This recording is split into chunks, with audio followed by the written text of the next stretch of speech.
Students, जैसा कि आप जानते हैं ये जो नोट्स हैं ये आपके हैंड्स आउट से मॉडिफाई किए गए हैं ताकि आप इनको पढ़कर अच्छे मार्क्स ले सकें। आज का हमारा टॉपिक है ऑपरेटिंग सिस्टम और इसके हम बेसिक कंसेप्ट को डिस्कस करेंगे। पहला है कोऑर्डिनेशन विद यूज़र, कि ऑपरेटिंग सिस्टम की जो कोऑर्डिनेशन है, जो कम्युनिकेशन है, वो यूज़र से कैसी होनी चाहिए। तो वो क्या है कि जैसे ही यूज़र है कि कोई चीज़ की रिक्वेस्ट कर रहा है या डिमांड कर रहा है तो ऑपरेटिंग सिस्टम को चाहिए वो उसे उसी वक्त पूरा करे। जैसे अगर आप कीबोर्ड से टाइप ए कर रहे हैं तो जैसे आप टाइप करते हैं, बटन प्रेस करते हैं, वैसे ही आपको स्क्रीन में ए नज़र आने लग पड़ता है।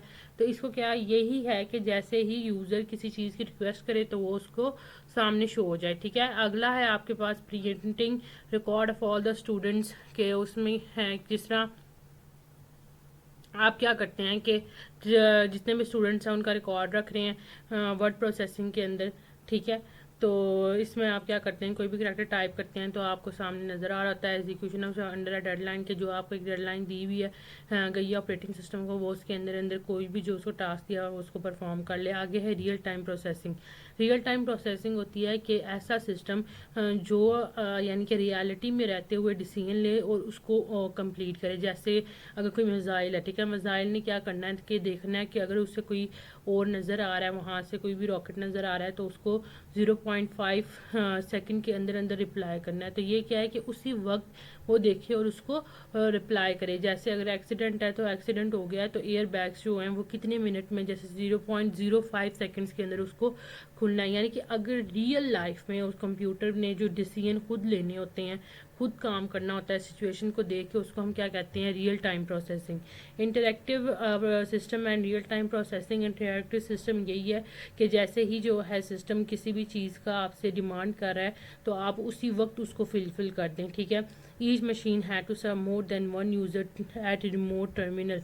ठीक है, कि एक जो मशीन है उसको क्या कर सकते हैं कि एक से ज़्यादा जो यूज़र्स हैं वो उसको यूज़ कर सकते हैं। ठीक है, टाइम शेयरिंग क्या है कि इसमें क्या करता है ऑपरेटिंग, जिस तरह ये सीपीयू आपको नज़र आ रहा है ना, सीपीयू क्या करता है कि ना डिवाइड कर देता है कि इसमें ना टाइम डिवाइड कर देता है कि इतना टाइम इसने एक यूज़र को देना है, इतना इसने दूसरे को देना है। जैसे 5 सेकंड इसको देने हैं, 5 मिनट 1 मिनट इसने यूज़र 1 को, 1 2 को, 1 मिनट इसने 3 को देना है, फिर 1 मिनट 4 को, 1 मिनट 5 को और 1 मिनट 6 को देना है। ठीक है, तो इसे क्या करेगा, ये सब क्या किया उसने, टाइम शेयर कर दिया सबको इक्वल। ठीक है, अब इसमें क्या होगा कि जब भी कोई यूज़र अपना काम कर रहा होगा तो उसको ऐसे ही लगेगा कि जो सीपीयू है सिर्फ उसका ही काम कर रहा है, लेकिन ऐसा नहीं है।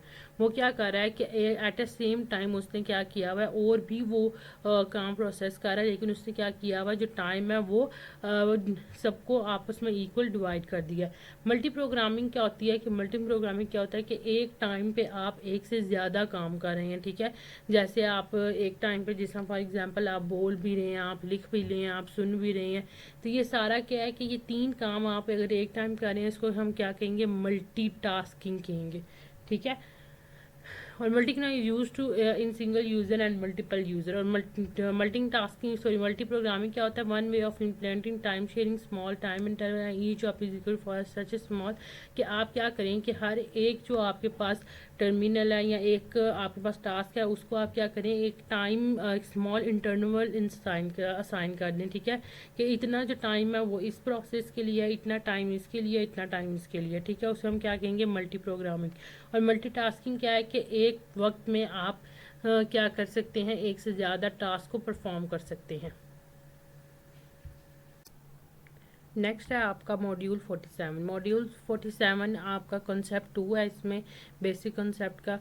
इसमें है पहले आपका आता है वर्क स्टेशन। वर्क स्टेशन क्या होता है कि इसमें क्या था कि एक ना बेसिक जो बड़ा होता है टर्मिनल था, सेंट्रल कंप्यूटर था, और उसको हमने कनेक्ट किया हुआ था छोटे छोटे टर्मिनल से। ठीक है, अब क्या करते थे, जो छोटे छोटे टर्मिनल थे वो क्या करते थे, रिक्वेस्ट सेंट्रल कंप्यूटर को सेंड करते थे और वो आपके लिए आपका टास्क परफॉर्म करता था।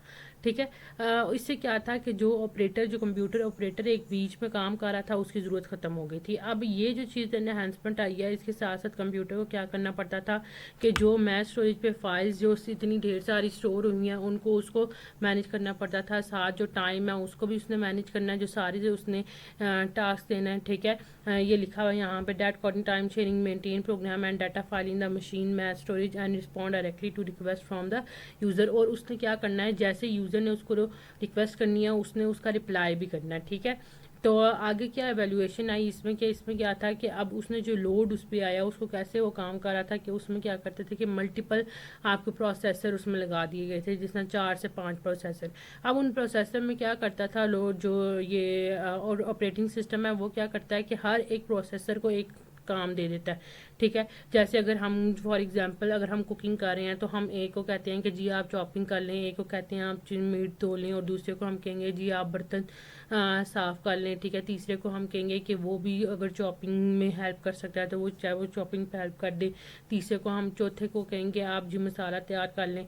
तो ये क्या है कि ये क्या थे, प्रोसेसर हैं, इनमें हमने क्या किया, काम सबको बांट दिया ताकि सारे मिलकर एक काम करें और पूरा काम जल्दी हो जाए। तो इसको हम क्या कहते हैं, लोड बैलेंसिंग। स्केलिंग में क्या था, स्केलिंग भी यही है कि आप अपने टास्क को छोटे छोटे टास्क में डिवाइड कर दें और फिर आप जो प्रोसेसर आपको अवेलेबल है उन सबको वो एक एक जो टास्क है वो साइन कर दें ताकि अपने अपने सारे जो टास्क हैं वो करें और आपका जो है मेन जो कम्प्लेक्स टास्क है वो आपका जल्दी परफॉर्म हो जाए, ठीक है। एम्बेडेड सॉफ्टवेयर क्या होते हैं, ये सॉफ्टवेयर सिर्फ एक पर्पज़ के लिए बनाए जाते हैं। यहाँ जिस आप अगर कह रहे हैं कि स्मार्ट होम अप्लायंसेस में आपकी जिस तरह वो ऑटोमेटिक वॉशिंग मशीन आ गया, अब क्या है उसका काम यही है कि आपने कपड़े डालने हैं, उसने कपड़े वॉश करने हैं, वो अब कपड़े वॉश करने के अलावा और कोई काम नहीं कर सकता, ठीक है।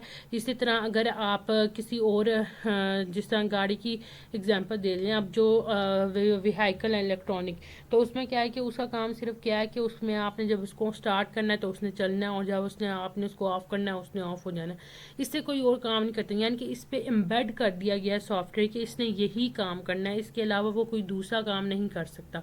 तो इसको क्या कहते हैं, एम्बेडेड सिस्टम कहते हैं इसको, ठीक है। जिसमें हम जिसको सिर्फ एक स्पेसिफिक टास्क के लिए हम बना लें।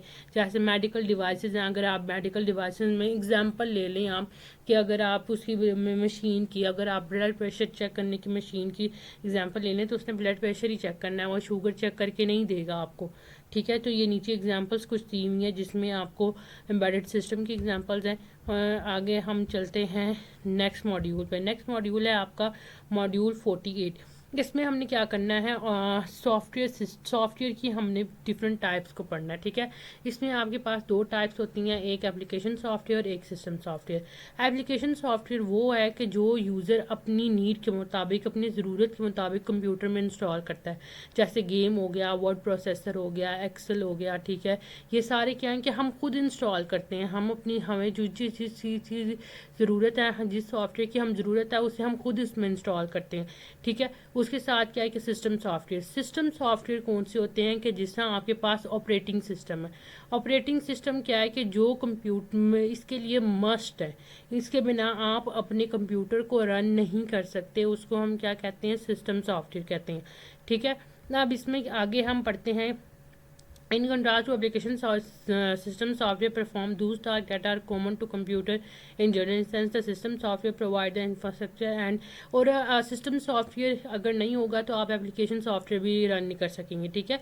सिस्टम सॉफ्टवेयर क्या करते हैं, एप्लीकेशंस को रन करते हैं, आपके हार्डवेयर को सारा जो है उसको हैंडल करते हैं और साथ साथ आपको यूज़र इंटरफेस भी प्रोवाइड करते हैं। यूज़र इंटरफेस क्या है कि ये जो डिस्प्ले आपको नज़र आ रही है उसे हम कहते हैं यूज़र इंटरफेस।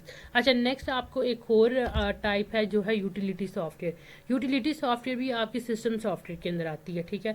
सिस्टम सॉफ्टवेयर में आपके पास पहली आ गई है एप्लीकेशन सॉफ्टवेयर जिसको हमने पीछे इतना लेंथी डिस्कस किया है, और दूसरी आपके पास आ गया है यूटिलिटी सॉफ्टवेयर। अब यूटिलिटी सॉफ्टवेयर क्या है कि इसको हम यानी कि कुछ जो है ना कंप्यूटर में बेसिक जो एक्टिविटीज़ हैं उसको परफॉर्म करने के लिए यूज़ करते हैं। ज़्यादातर ये होती हैं कि जो आपका हार्डवेयर है ना कंप्यूटर में यूज़ हो रहा है उसको और इन्हेंस करने के लिए, उसको मैनेज करने के लिए ये सॉफ्टवेयर यूज़ होती हैं। जैसे आपने कंप्रेस करना है डाटा या डीकम्प्रेस करना है, आपने अपनी डिस्क क्लीनअप के लिए रखा हुआ है, आपने रैम क्लीनअप के लिए रखा हुआ है, ठीक है। अगर आपने सॉफ्टवेयर मल्टीमीडिया प्रेजेंटेशन के लिए अगर वो जो उसको ओपन कर रहा है वो रखा हुआ है, तो ये सारे क्या है, ये सारे यूटिलिटी सॉफ्टवेयर हैं, ठीक है। तो आई होप सो आपको इसकी अच्छी समझ आई होगी इन सारा नेक्स्ट पे चलते हैं। हमारे पास नेक्स्ट है आपके पास मॉड्यूल 49। मॉड्यूल 49 में हम यूज़र इंटरफेस को डिस्कस करेंगे। यूज़र इंटरफेस क्या होता है कि आप देखें, जैसे आप कंप्यूटर ऑन करते हैं, ठीक है, तो आपको सामने एक डिस्प्ले नज़र आ रही होती है, ठीक है, जैसे आपको डेस्कटॉप नज़र आ रहा होता है, आइकन नज़र आ रहा होता है, नीचे टास्क बार नज़र आ रहा होता है। ये क्या है? ये यूज़र इंटरफेस है कि जिसके थ्रू आप अपने कंप्यूटर से कम्युनिकेट कर रहे हैं, उससे बातचीत कर रहे हैं अपने कंप्यूटर से, उसे हम क्या कहते हैं? User interface. और शेल क्या होता है कि older user interface called shell, यानी कि कमांड लाइन जो था आपके पास, उसको यानी कि जो ना आपके पास ऑपरेटिंग सिस्टम है ना, उसके दो मेन पार्ट होते हैं। एक होता है आपका कर्नल और दूसरा होता है शेल।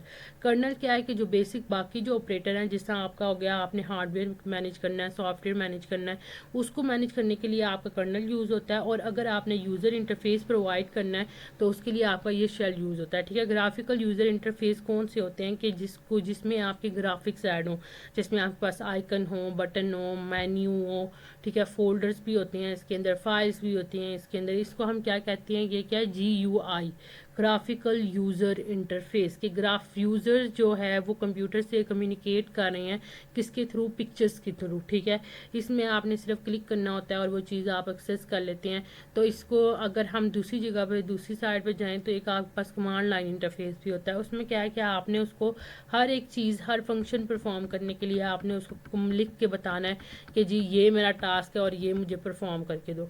टाइप्स ऑफ GUI है, इसमें आगे हमने टाइप्स इसकी भी पढ़नी है, कौन सी है कि all two user play an important role. Framework इसमें यूज़ होते हैं, ठीक है। User of the Unix operating system, for example we can select among a variety of shell including brownie shell. ये सारे इसमें टाइप्स लिखी हुई हैं कि आपने कौन कौन से जो सॉफ्टवेयर हैं ये यूज़ हो रहे हैं, ठीक है।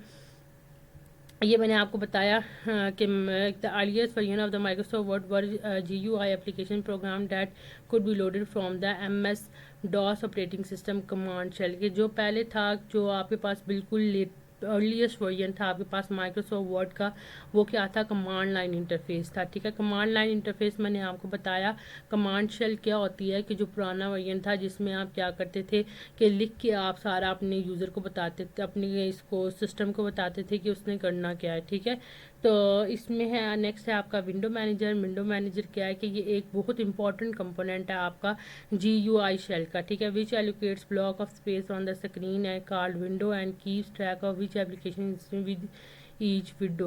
यानी कि इसने क्या करना होता है, आपकी जो पूरी विंडो है ना, उसका ट्रैक रखना होता है कि ये कौन सी एप्लीकेशन है, यानी कि वो किस विंडो में पड़ी हुई है, कहाँ आपने उसको सेव किया हुआ है, क्या उसका है, यानी कि मैनेजर होता है, ये पूरी विंडो को आपके ऑपरेट करता है, ठीक है। When an application want to display something it notify the window manager and the window manager place the desired image in the window assigned to the application. In turn, when a mouse button is clicked, it is the window manager that compute the mouse location on the screen and notify the appropriate application of the mouse action। कि window manager क्या करता है कि जो भी आप action perform कर रहे हैं, जो भी आप टास्क परफॉर्म कर रहे हैं, जैसे आपको यहाँ पे एग्जांपल माउस बटन के क्लिक की दी है, तो वो जाके आप ऑपरेटिंग सिस्टम को बताता है कि जी यहाँ पे जो है कि माउस क्लिक बटन हुआ है, तो जो आपने अब ये वाला जो काम है ना, वो आपने परफॉर्म करना है, ठीक है। Window manager are responsible for what is generally called the style of a GUI and most manager of a range of the choice, ठीक है। यानी कि समझ लें कि मैनेजर आपको पता है कि क्या होता है, कि जिसने क्या होता है कि हर चीज़ को मैनेज करना होता है कि ये एप्लीकेशन है उस वो कहाँ पड़ी हुई है, तो ये डाटा है वो कहाँ पड़ा हुआ है, अब बटन क्लिक हुआ है तो उसने जाकर बताना है कि जो बटन क्लिक हुआ है अब वो ये डिमांड कर रहा है। तो विंडो मैनेजर है, जिस तरह एक होटल का मैनेजर होता है ना, वो हर चीज़ मैनेज करता है, इसी तरह आपका विंडो का भी मैनेजर होता है जो विंडो को पूरी मेंटेनेंस इसकी चेक कर रहा होता है। नेक्स्ट मॉड्यूल है आपके पास मॉड्यूल 50। इसमें आपने कंपोनेंट्स पढ़ने हैं अपने ऑपरेटिंग सिस्टम के। मैंने आपको पहले ही बताया कि ऑपरेटिंग सिस्टम के दो कंपोनेंट्स होते हैं, कर्नल और दूसरा होता है आपका शेल। शेल हमने पिछले लेक्चर में डिस्कस किया और हम इसमें कर्नल पढ़ने लगे हैं। कर्नल का क्या होता है कि ये इंटरनल जो पार्ट है ना, इंटरनल जो आपकी प्रोसेस है या इंटरनल जो काम है, ये उसको देख रहा होता है, ठीक है, कि आपने हार्डवेयर कैसे मैनेज करना है और सॉफ्टवेयर इस पर जो रन हो रहे हैं वो कैसे मैनेज होंगे, ठीक है। आपको एग्जाम्पल इसने दिया है फाइल मैनेजर की। फाइल मैनेजर की जॉब क्या होती है कि इसने क्या है, मैस्ट जो स्टोरेज पे जितनी भी कैसे इसकी जॉब होती है कि इसने यूज़र को कोऑर्डिनेट करवाना होता है मैश स्टोरेज के साथ, ठीक है, कि उसमें जो फाइल उसने स्टोर करनी है, उसने रिकॉर्ड कैसे मेंटेन करना है, उसका नाम क्या है, उसकी क्या एक्सटेंशन है, एग्जिस्टिंग फाइल है, न्यू फाइल अवेलेबल है या नहीं, ये सारी फाइल रिलेटेड जितना भी काम है ना, ये कौन करता है? मैनेजर, फाइल मैनेजर करता है। अब डायरेक्टरी और फोल्डर क्या होता है कि डायरेक्टरी और फोल्डर क्या होते हैं कि जिसमें जिसमें आपने एक से ज़्यादा फाइल्स को स्टोर किया होता है, उसको हम क्या कहते हैं? डायरेक्टरी या फोल्डर, ठीक है, कि नंबर ऑफ फाइल्स इसके अंदर होंगी, उसको हम क्या कहेंगे? ये डायरेक्टरी या फोल्डर है, ठीक है। इसमें क्या है कि to this approach allow a user to organize his और her files according to their purpose by placing relative in the same directly. इसमें क्या क्या क्या हो सकता है? क्या इसमें आप क्या कंसेप्ट बता रहे हैं कि इसमें अगर आपकी जैसे आप स्कूल फाइल्स हैं तो आप एक फोल्डर बनाएं, उसमें सारी स्कूल की फाइल्स रख लें। एक आपकी अगर होम फाइल्स हैं तो आप क्या करें? एक फोल्डर बनाएं, उसमें सारी आप अपनी होम फाइल्स रख लें। यानी कि ये आपको डाटा ऑर्गेनाइज करने के लिए ज़रूरी होती है, ठीक है, और आप इसको ईजिली अपना जो डाटा है वो ऑर्गेनाइज कर सकते हैं। अब इसमें क्या होता है कि moreover directly to directories to contain other directories called sub directories. अब क्या होता है डायरेक्टरी के अंदर भी एक डायरेक्टरी होती है जिसे हम क्या कहते हैं? सब डायरेक्टरी। कि आप एक फोल्डर बना रहे हैं और उसके अंदर आप एक और फोल्डर बना रहे हैं, उसे हम क्या कहेंगे? सब डायरेक्टरी, ठीक है। ये क्या है? इसमें क्या है, जैसे आपको एग्जांपल दी हुई है कि यूज़र में create a directory called my record के पहले उसने क्या किया है? एक उसने फोल्डर या डायरेक्टरी क्रिएट किया है जिसका उसने नाम क्या रखा है? माई रिकॉर्ड्स। फिर उसके अंदर उसने एक और डायरेक्टरी को क्रिएट किया, उसका नाम उसने लिखा है फाइनेंशियल रिकॉर्ड, और उसमें मेडिकल रिकॉर्ड भी उसने रख लिया और हाउस होल्ड रिकॉर्ड भी रख लिया, ठीक है। मेन जो डायरेक्टरी थी वो माई रिकॉर्ड थी और उसके अंदर उसने 3 और डायरेक्टरीज बनाई। पहली उसने बनाई फाइनेंशियल, मेडिकल और हाउस होल्ड। अब क्या है? ये तीनों जो अंदर हैं वो तीनों क्या हैं? ये सब डायरेक्टरीज हैं, ठीक है। A chain of directories within directories called directory path. अब जब आप इसका जब एड्रेस लिखते हैं, जैसे आप इसको कैसे लिखेंगे कि माई डायरेक्टरी के बाद क्या लिखेंगे? फाइनेंशियल डायरेक्टरी, ठीक है। ये क्या है? इसको क्या कहते हैं? ये पाथ है, ये रास्ता बता रहा है कि एक पूरा पाथ बता रहा है कि ये डायरेक्टरी है, इसके अंदर ये है, इसके अंदर ये है, इसके अंदर ये है। इसी तरह आप क्या करते हैं? इसको जब आप नाम लिख लेते हैं लाइन वाइज और बीच में आपने क्या डालना है? स्लैश। जैसे ये क्या है? एनिमल्स है, एनिमल्स के अंदर कौन सी डायरेक्टरी है? ये रिहोस्ट्रोइक, और इसके अंदर कौन सी है? प्री हिस्टोरिक, और इसके अंदर कौन सी है? डायनासोर, ठीक है। ये क्या है? अगर आपने यूँ लिखना है तो इसमें क्या होगा कि एनिमल डायरेक्टरी आपकी जो मेन है वो स्टार्ट यहाँ से हो रहा है, उसके अंदर कौन सी है? प्री हिस्टोरिक डायरेक्टरी है, और उसके अंदर फिर डायनासोर डायरेक्टरी है, ठीक है। अब डिवाइस ड्राइवर क्या होते हैं कि डिवाइस ड्राइवर ऐसे सॉफ्टवेयर होते हैं जो एक्सटर्नल जो आपकी डिवाइसेज हैं उससे कनेक्ट करते हैं आपके कंप्यूटर के साथ। जैसे हम फॉर एग्जांपल अगर बाहर से आपने प्रिंटर लगाया, माउस लगाया, कीबोर्ड लगाया, तो ये यूज़ किस लिए होते हैं कि जो आप दूसरी डिवाइसेस को कनेक्ट करें इनके साथ, ये उनकी लैंग्वेज को आपके जो कंप्यूटर की लैंग्वेज है उसके अंदर चेंज करते हैं, ठीक है, क्योंकि जो कंप्यूटर है वो बाइनरी लैंग्वेज को अंडरस्टैंड करता है। तो अगर आपने उसके साथ प्रिंटर लगाया हुआ है फॉर एग्जांपल अगर कंप्यूटर के साथ, तो वो प्रिंटर की लैंग्वेज को कंप्यूटर की लैंग्वेज में चेंज करेगा और कंप्यूटर की लैंग्वेज को प्रिंटर की लैंग्वेज में चेंज करेगा। तो ये जो डिवाइस ड्राइवर है, ये एप्लीकेशन है जो पैराफेरल डिवाइसेस क्या होती हैं? जो हम एक्सटर्नली तौर पर अपने कंप्यूटर के साथ अटैच करते हैं, ठीक है, उसको हम क्या कहते हैं? पैराफेरल डिवाइसेस, ठीक हो गया।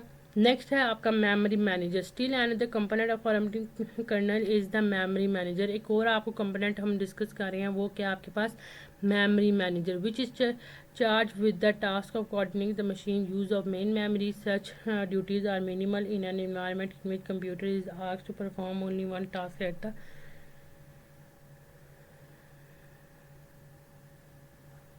अच्छा, इसमें क्या है कि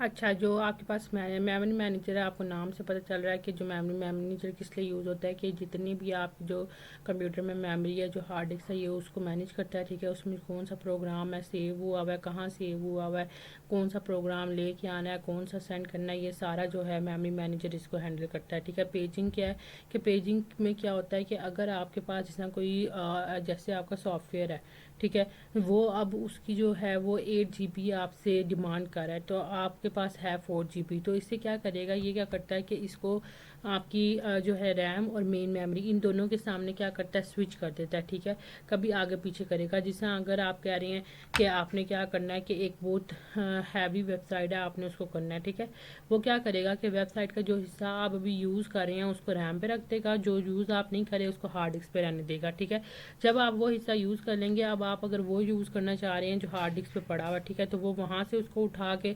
रैम पे ले जाएगा, और जो पहला हिस्सा वहाँ पे है उसको उठा के हार्ड डिस्क पे ले जाएगा। यानी कि जो चीज़ आप यूज़ कर रहे हैं वो रैम में आ जाएगी, जो जो हिस्सा आप उस एप्लीकेशन का नहीं यूज़ कर रहे वो हार्ड डिस्क पे रह जाएगा। तो आपको पता ही नहीं चलता कि जो आपका ऑपरेटिंग सिस्टम है वो कैसे इस चीज़ को मैनेज कर रहा है आपस में, और कैसे वो इन दोनों को स्विच कर लेता है। ठीक है, this data is divided into uniform size unit card page. तो हम क्या कहेंगे, ये जो डाटा है वो क्या करता है, एक यूनिफॉर्म साइज बिट में वो चेंज कर उसको वो कर देता है, डिवाइड कर देता है, कि जो आप इधर उधर कहते हैं उसको हम क्या कहते हैं, पेज कहते हैं। ठीक है, जिससे वो इधर लाता है और कभी उधर लाता है। ठीक है, यानी कि इसमें क्या है कि आपको नहीं पता कि वो कैसे कर रहा है इसको सबको। ठीक है, वो क्या करेगा, जो आपकी एप्लीकेशन है उसको एक यूनिफॉर्म एक स्मॉल यूनिट साइज में उसको वो डिवाइड कर देगा। ठीक है, अब उसे क्या करेगा, वो जो हिस्सा है वो रैम में रखेगा और वही हिस्सा वो हार्ड डिस्क पे रखेगा, फिर इसे स्विच कर देगा जैसे ही आपकी यानी कि ज़रूरत होगी, तो इन दोनों को वो स्विच करता जाएगा। ठीक है, 2 एडिशनल कंपोनेंट हैं इसमें, क्या, शेड्यूलर एंड डिस्पैचर। शेड्यूलर क्या करता है कि we mainly note that in multi programming system scheduler determine which activity are to be consider for execution, कि ये बताएगा कौन सी जो एक्टिविटी है वो अब जो है वो एग्जीक्यूट होनी है, ये शेड्यूलर बताएगा। और the dispatch control the allocation of time to this activity, और डिस्पैचर बताएगा कि उसको टाइम कितना देना है। ठीक है, यानी कि जो शेड्यूलर है वो बताएगा एक्टिविटी कौन सी आ रही है, किसकी टर्न है, किसने एग्जीक्यूट होना है, और डिस्पैचर उसके टाइम को कंट्रोल करता है। अब वर्चुअल मेमोरी क्या होता है कि the result that computer is able to fiction at main memory, this large fictional memory space created by paging is called virtual memory. कि आप देखें, आपकी जो था, आपकी जो रैम है वो तो है 4 GB, ठीक है, लेकिन इसको इन्हेंस इसने करके 8 GB तक ले गया, कि ये इतने बड़े सॉफ्टवेयर को भी मैनेज कर रहा है। तो इसको हम क्या कहेंगे, वर्चुअल मेमोरी, के जिसका असल में कोई वजूद नहीं है लेकिन वो है वहाँ पे। ठीक है, तो उससे क्या कहते हैं, हम वर्चुअल मेमोरी कहते हैं। होप सो आपको इसकी अच्छी समझ आई होगी। इंशाल्लाह मिलते हैं नेक्स्ट मॉड्यूल पे। अल्लाह हाफिज़।